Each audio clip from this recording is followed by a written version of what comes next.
Hi everyone, I'm Ranjitha, and this is my third time mentoring at Magic and with GMS, so I'm like super proud Magic mentor alumni of GMS. This year I work with Julia. She is just this delight that I used to get to meet every week. She is like, I just became a fan of hers. She is like such a good artist, such a good writer. Stories, oh my god, she writes so well. I mean, I've not seen adults write that well. And and I think the most favorite part was like her wit and sarcasm. Like you'll see in her presentation and when you come to her demos, right? And she did really well.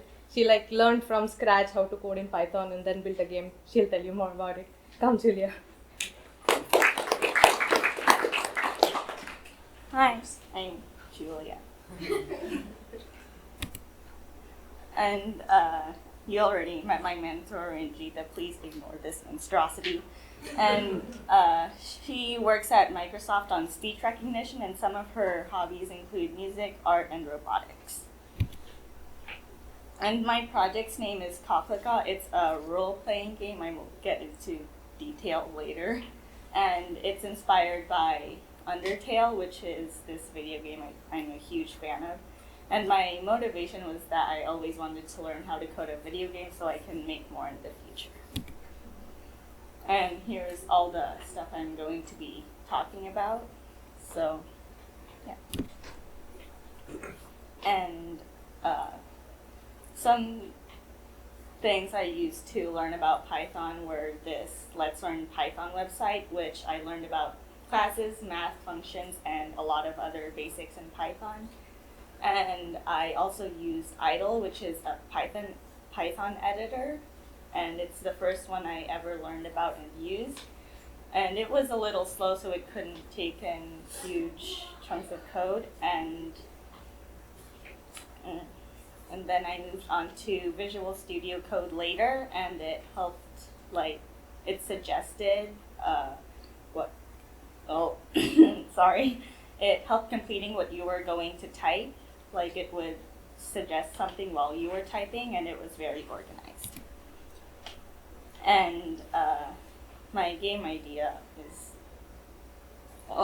my inspiration was Undertale, as I already said, and some of the things in Undertale I wanted to put in my game were puzzles and fourth wall breaking, and some other stuff in Undertale where it teaches you about morality, and it also remembers everything that you do, and I wanted to put that in my game too. And some of my ideas were to put puzzles in my game, and this character that could identify as anything like either gender, so anyone can play as that character. And I also wanted to put this mysterious sort of character into the game to guide you through it. And the plot I wanted was supposed to be huge because I was an ambitious little girl 6 months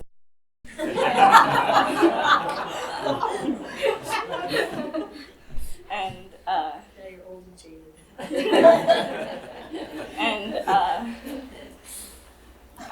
It's a role-playing game where your choices would affect the ending and stuff that happens throughout the game. And I wanted to put in purposeful glitches because I thought that was cool. And with my idea set in stone, we looked for something that would help us build that game with Python, which is Pygame, and it is a Python library where you can easily build games using Python. And Pygame included something called sprites, which are classes that make controlling components of the game easier, so it's sort of like a character. And these sprites were easy to use for collision detection. Like, for example, if a player hits a wall, then it can't move in that direction anymore. And you can also upload images with Pygame, like character and background images. And from the Pygame website, we found this sample game called Squirrel Eats Squirrel, where it's a game of cannibalism. You you are the squirrel trying to eat squirrels smaller than you, but you have to avoid other larger squirrels. And with this game, we looked at the code and understood how Pygame worked. And then we modified the game from squirrel eats squirrel to cheese eats the blob, and some more changes. So one of the first changes I had to make was to make the maximum health from 3 to 20, because I was very bad at the game. And then we loaded image files to make the game how I wanted it to be. So for example, there's a squirrel.png and then it's a cheese.png. So yeah. And then my final game is Kaplika. It's a puzzle solving game, a role playing game, and you can move your character from room to room and interact with objects and solve puzzles. And some of the components in the game are your character, who, as I already said, can identify as anything, and objects such as puzzles, which give you puzzles, and room items, which give you descriptions of the room item, and walls where you can't walk through them, and a text box where text is displayed. And some of the characters, well, there's only one character in the game, which is this one, and I designed this character by myself using Procreate, which is this art software thing on a tablet. And I also put in the animation, which was kind of hard to do and to incorporate into Pygame and Python. So I found a tutorial online and tried my best to understand what it was saying. And for every direction, I created 3 images, for example, left, right, up, and down. And it kept switching every time the character moves from those 3 images, and I used a counter to control the switching speed. So for example, if the counter was between 8 and 10, then the character would be at 1 image, and then 6 and 8, another image, 4 and 6, another, the last image, and 2 and 4, another image, and if it goes below 2, then it would go back to 10. Sorry if that was confusing. And my magical experience, it was easy and fun.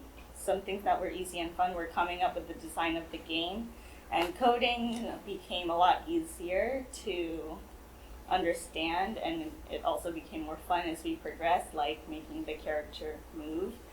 And some things that were hard were writing and understanding the code at the beginning of the whole year. And some things I learned were how to code with Python and Pygame, and how to use Idle and Visual Studio Code, and that patience is very important, and how to quit your non-functioning code, which was very frustrating. So when I was using Idle, and whenever my code had an error and I ran it, it would just be stuck in this infinite loop of death where I couldn't close it. So I had to shut down my whole computer and open it up again until I learned that there was a much easier way to stop it. Thank you.